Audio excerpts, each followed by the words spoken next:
오늘 우리에게 주시는 하나님 말씀은 창세기 19장 23절에서 29절 말씀입니다. 롯이 수알에 들어갈 때 해가 돋았더라.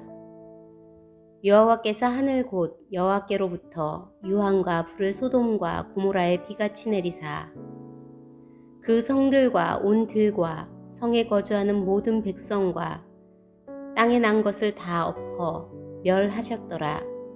롯의 아내는 뒤를 돌아보았으므로 소금 기둥이 되었더라.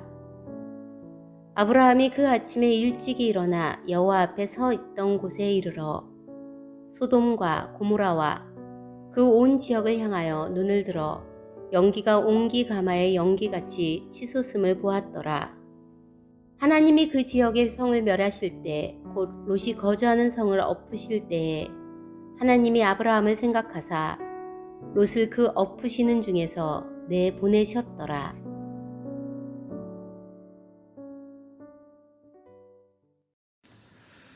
창세기 19장 23절부터 29절까지는 소돔과 고모라에 임한 하나님의 무서운 심판에 대해 기록하고 있습니다.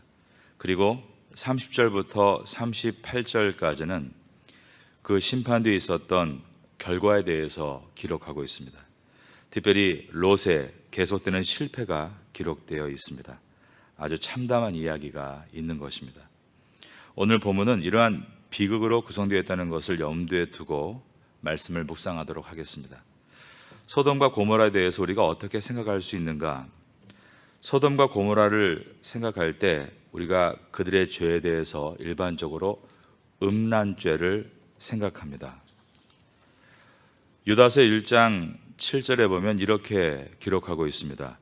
소돔과 고모라와 그 이웃 도시들도 그들과 같은 행동으로 음란하며 다른 육체를 따라 가다가 영원한 불의 형벌을 받음으로 거울이 되었느니라 라고 되어 있습니다. 소돔과 고모라가 음란하며 다른 육체를 따라가다라고 표현했는데, 다른 육체를 따라갔다는 표현은 비정상적인 육체적 행위를 했다라는 뜻입니다. 이 소돔과 고모라가 타산지석이 되고 반면교사가 된다라고 하신 것입니다. 우리가 결코 배워서는 안 될 모델로 소돔과 고모라가 나오고 있습니다. 예레미야 23장 14절에는 소돔과 고모라가 성적 타락 외에도 또 다른 죄악이 있었다라고 기록합니다. 내가 예루살렘 선지자들 가운데도 가증한 일을 보았나니 그들은 간음을 행하며, 그 다음 보면 거짓을 말하며 악을 행하는 자의 손을 강하게 하며 라고 되어 있습니다. 소돔과 고모라가 성적 타락 외에도 거짓에 대한 죄와 그리고 악한 자의 손을 강하게 한 죄가 있다라고 한 것입니다. 악을 행하는 자의 손을 강하게 했다라는 것은 악을 조장하도록, 그 악이 번성하도록 사회 시스템이 돌아갔다는 뜻입니다. 이것에 대해 양심으로 아무 거리낌이 없었다라는 말입니다. 사회 분위기가 오히려 악을 조장하고 있고 더 큰 악을 짓게 하는 것이 소돔과 고모라의 죄악이었습니다. 에스겔서 16장 49절에 보면 이렇게 기록합니다. 내 아우 소돔의 죄악은 이러하니 그와 그의 딸들에게 교만함과 음식물의 풍족함과 태평함이 있으며 또 그가 가난하고 궁핍한 자를 도와주지 아니하며 거만하여 가증한 일을 내 앞에서 행하였음이라. 그러므로 내가 보고 곧 그들을 없이 하였느니라. 소돔과 고모라의 문제에 대해서 그 원인을 풍족함에 있었다라고 말하고 있습니다. 풍족해졌기 때문에 교만해졌다라고 말씀하고 있고, 그리고 사람들 앞에서 거만해지고 결국 가증한 일들을 일삼기 시작했다라는 말입니다.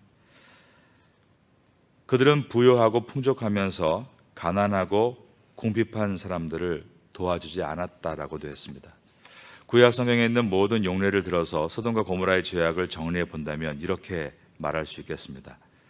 풍요로 말미암은 교만이었다. 타인의 고통에 대한 무관심의 죄였다.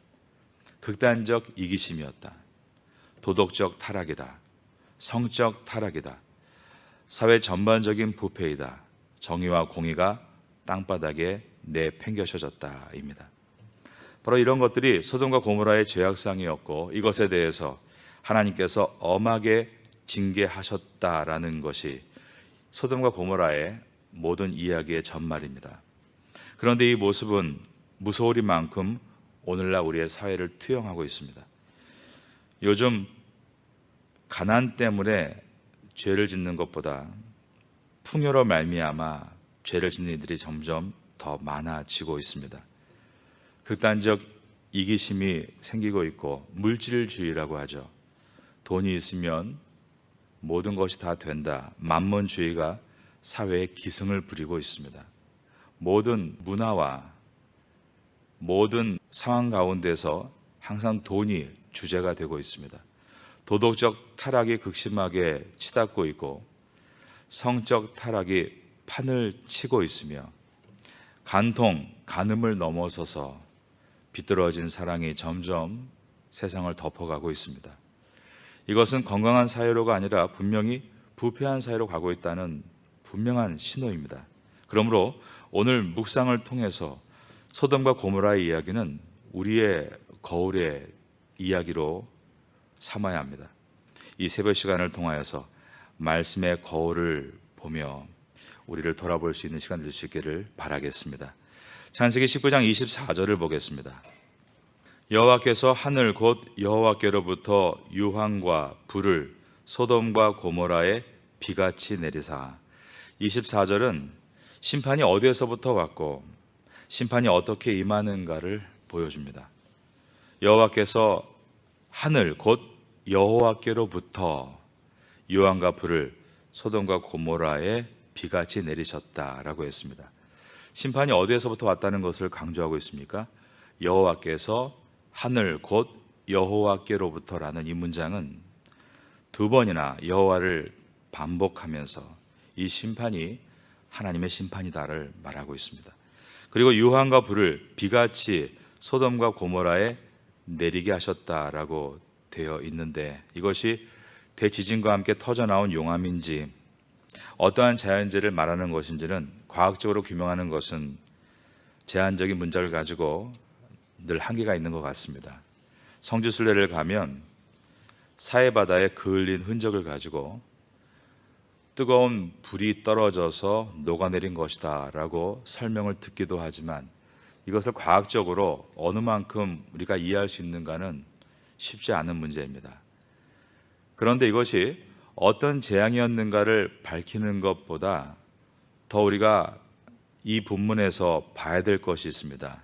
그것은 유황과 불이 마치 비처럼 하늘에서 내렸다라는 단어인데 이 내렸다는 단어가 바로 창세기 7장 4절에 있었던 지금부터 7일이면 내가 40주야를 땅에 비를 내려 내가 지은 모든 생물을 지면에서 쓸어버리리라. 하나님께서 홍수 심판을 내리실 때 그 내리다와 같은 단어란 뜻입니다.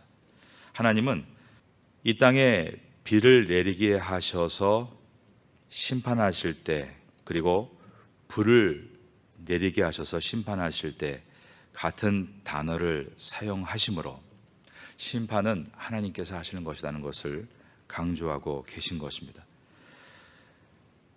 7일 후에 40주야를 땅에 비를 내려서 모든 생물을 지면에서 쓸어버리겠다 말씀하신 주님은 그것을 다 이루셨습니다. 마찬가지로 죄악이 간영한 소돔과 고모라를 불과 유황의 비를 내리게 하셔서 모두 태워 녹이셨습니다. 그렇다면 주님께서 세상의 마지막에 심판하시겠다라고 말씀하시는 것은 이루어질까요? 이루어지지 않을까요? 반드시 이루어진다는 것을 우리가 잊지 말아야 합니다. 창세기는 하나님의 재앙을 물의 심판과 불의 심판 두 가지의 대조적인 방법으로 연관시켜 놓고 있습니다. 그리고 이것이 바로 마지막 세상의 심판의 모형이다라고 말씀하고 있는 것입니다. 누가복음 17장 26절 이하에서 예수님은 다음과 같이 말씀하셨습니다. 노아의 때에 된 것과 같이 인자의 때에도 그러하리라. 노아가 방주에 들어가던 날까지 사람들이 먹고 마시고 장가들고 시집가더니 홍수가 나서 그들을 다 멸망시키셨으며 또 롯의 때와 같으니 사람들이 먹고 마시고 사고 팔고 심고 집을 짓더니 롯이 소돔에서 나가던 날에 하늘로부터 불과 유황이 비오듯 하여 그들을 멸망시키셨느니라. 자, 그다음 한번 저를 따라 하시겠습니다. 인자가 나타나는 날에도 이러하리라.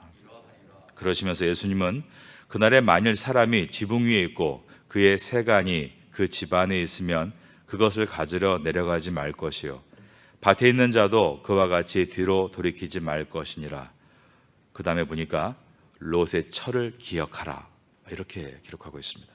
예수님은 지붕 위에 있는 사람은 집으로 들어와서 그 세간 살림을 가지고 나오려고 하지 말라라고 말씀하시며 롯의 처를 기억하라.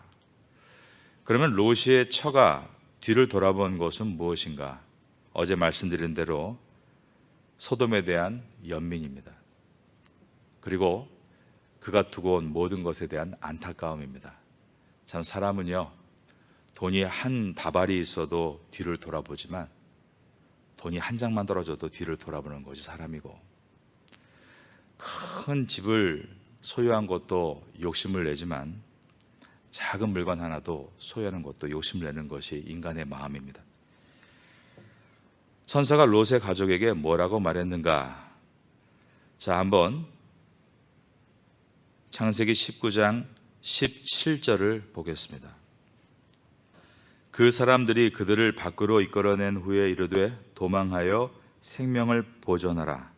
거기 보니까 돌아보거나 들에 머물지 말고 산으로 도망하여 멸망함을 면하라 라고 했습니다. 돌아보지 말라, 예수님과 똑같이 말을 한 것입니다. 소돔과 고모라의 멸망 사건은 예수님의 재림 사건 때 있을 멸망의 모형을 그대로 보여줍니다. 여러분, 종말이 왜 있습니까?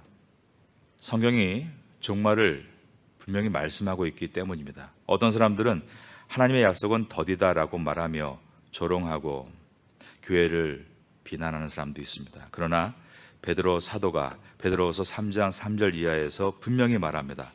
먼저 이것을 알지니 말세에 조롱하는 자들이 와서 자기의 정욕을 따라 행하며 조롱하여 이르되 주께서 강림하신다는 약속이 어디 있느냐?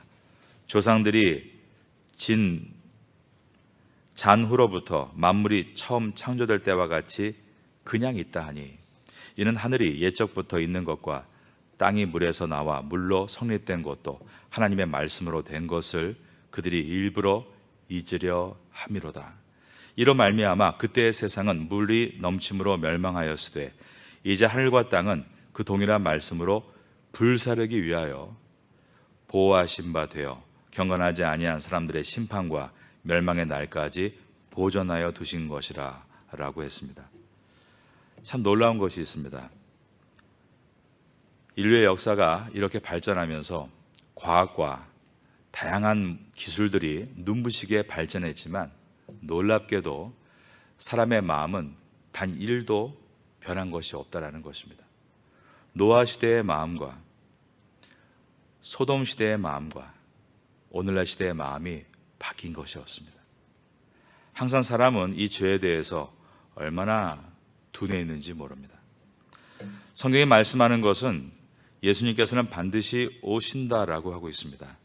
종말의 핵심은 예수님께서 오시는 것입니다.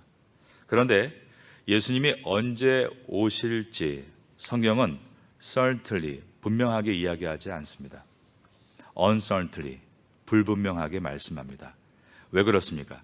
예수님께서 몇 월 며칠 몇 시에 오신다라고 말하면 사람은 주께 사랑으로 나가는 것이 아니라 강박증을 가지고 나가게 될 것입니다. 순전함을 가지고 나가지 않고 의도를 가지고 나가게 될 것입니다. 그러므로 예수님께서는 반드시 오신다. 그러나 언제 오시는지는 아무도 모르게 오직 성부 하나님만이 비밀로 붙이고 알고 계신다라고 하셨습니다. 마태복음 24장 36절에 보니까 그러나 그 날과 그 때는 아무도 모르나니 하늘의 천사들도 아들도 모르고 오직 아버지만 아시느니라 라고 말씀을 하셨습니다. 예수님께서 오늘 당장 오실 수 있다, 이것을 생각하고 살아가는 신앙을 건강한 신앙, 종말론적 신앙이라고 합니다. 오늘도 아침에 일어나서 우리의 소망이 주님, 오늘 오십니까? 마라나타, 어서 오시옵소서. 우린 그러한 마음으로 오늘 첫 찬송을 부르고 말씀을 듣고 있는 것입니다. 그런 사람들은 오히려 하루를 보람있게 살아갑니다. 다시 못 올 오늘을 또 주를 위해서 주와 함께 주님의 영광을 나타내기 위해 살아가게 되는 것입니다. 그런데 예수님은 몇 월, 며칠, 몇 시에 오신다. 1992년 10월 28일 0시에 오신다. 날짜를 믿는 이단들을 시한부 종말론자라고 합니다. 이단에 빠진 사람들이 다 배움이 짧아서 삶의 경험이 초년생들인 젊은이만 모이는 것이 아닙니다. 과학자도 있고 교수를 비롯해서 인생의 경험이 많은 사람들도 이단의 사설에 빠질 때가 매우 많습니다. 여러분은 예수님은 몇 월 며칠 몇 시에 오신다. 이 성경을 착착 집어가지고 사람을 홀리는 그러한 시한부 종말론에 빠지지 마시고 성경을 우직하게 한 절씩 한 절씩 읽어가시면서 오늘 주님이 다시 오신다고 해도 마라나타, 아멘 주 예수여 오시옵소서 고백하며 맞이할 수 있는 바른 종말론적 신앙을 갖게 되시기를 예수님의 이름으로 축원합니다. 창세기 19장 26절을 보겠습니다. 롯의 아내는 뒤를 돌아보았으므로 소금 기둥이 되었더라. 롯의 아내가 소금 기둥이 된 이유 한마디로 요약하면 그렇죠. 불순종입니다. 17절에서 천사가 보지 말라고 명령을 했는데 롯의 아내는 돌아보고 있습니다. 그런데 여러분, 만약에 여러분과 저라면 우리가 정말 롯의 아내만을 욕하고 비난할 수 있을까요? 솔직히 우리가 롯의 아내처럼 세상을 돌아볼 때가 없습니까? 롯의 아내가 왜 뒤를 돌아보았는가? 애착 때문이었을 것입니다. 우리가 언제 위험에 처하는가? 우리의 일반적인 삶에서도 항상 포기가 안 되는 일로 인해서 위험에 처할 때가 많습니다. 제일 포기하기 어려운 대상은 자식일 것입니다. 자식이 우상이 될 때 우리는 큰 위기에 처하게 됩니다. 핵가족이 되면서 자식에 대한 애착이 지나쳐지고 우상화되는 일들 너무나 많습니다. 자식을 지나치게 붙잡고 있으면 자식 때문에 실족하게 되는 것입니다. 그러나 자식을 하나님께 올려드리고 하나님의 자식임을 인정하며 기도하면 반드시 가장 선한 길로 인도해 주실 줄로 믿습니다. 자식 과외 공부 때문에 함께 교회를 못 온다. 자식 뒷바라지라는 명분으로 남편과 서슴없이 기러기 부부가 된다. 나중에 부부 사이에 균열이 생기고 자식은 말합니다. 내가 언제 그렇게 해달라고 했냐. 부모의 지나친 기대와 압력이 폭발해버리고 맙니다. 물질은 분명히 중요한 것이고 물질 자체는 악한 것이 아닙니다. 성경은 물질이 악한 것이 아니라 물질을 사랑하는 것이 일만하게 뿌리다 라고 말씀합니다. 자식을 지나치게 붙잡으려 하다가 자식 때문에 실족하는 것만큼 또 물질을 사랑하고 지나치게 붙잡으려다가 물질에 잡아먹히는 경우도 많이 있습니다. 포기가 안 되는 것이 있으면 그것이 우리를 넘어뜨리게 할 수 있다는 것을 기억해야 합니다. 그러나 그것이 하나님의 것임을 고백하며 손을 놓을 때부터 자유가 시작이 됩니다. 롯의 아내는 자기의 삶의 자리에 대한 애착을 포기하지를 못했습니다. 우리는 이 땅에 애착을 가져서는 안 된다는 것을 늘 배웁니다. 오늘도 배웁니다. 우리는 하늘의 애착을 가지고 살아가는 성도임을 깨닫습니다. 이 아침에도 깨닫습니다. 이 땅의 집에 애착을 가져서는 안 됩니다. 우리는 저 천성의 집에 애착을 가지고 살아야만 이 땅에서도 승리하게 될 줄로 믿습니다. 시편 24편에 보면 푸른 초장이 나오고 쉴만한 물가가 나오고 사망의 음침한 골짜기가 나옵니다. 여러분은 어디에 살고 싶으십니까? 대부분 다 쉴만한 물가나 푸른 초장이라고 말하고 싶을 것입니다. 그러나 시편의 기자인 다윗이 하고 싶은 말은 그것이 아닙니다. 푸른 초장, 쉴만한 물가, 사망의 음침한 골짜기, 그것이 아니라 다윗의 고백은 하나님과 함께하는 것이 가장 좋다라는 고백입니다. 우리의 종착역은 푸른 초장이 아닙니다. 우리의 종착역은 태국에서 언젠간 나도 쉴만한 물가에 이르러야지가 아닙니다.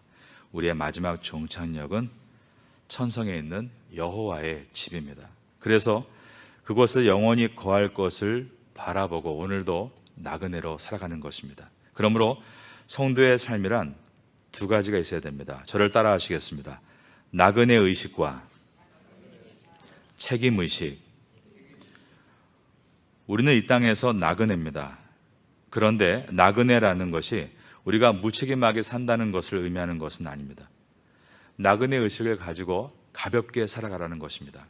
하지만 이 땅에 참되신 예수님의 자녀로서 세상의 빛과 소금의 사명을 생각하며 책임 있게 살아가야 한다는 뜻입니다. 나그네 의식과 책임 의식, 이 두 가지를 잘 붙들고 가면 우리는 세상에 빠져서 소금 기둥으로 변하는 사람이 아니라 살아있는 소금이 되어서 세상을 정화시키는 성도가 되어갈 것입니다. 이러한 은혜가 우리 모두에 있게 되기를 마지막으로 예수님의 이름으로 축원합니다.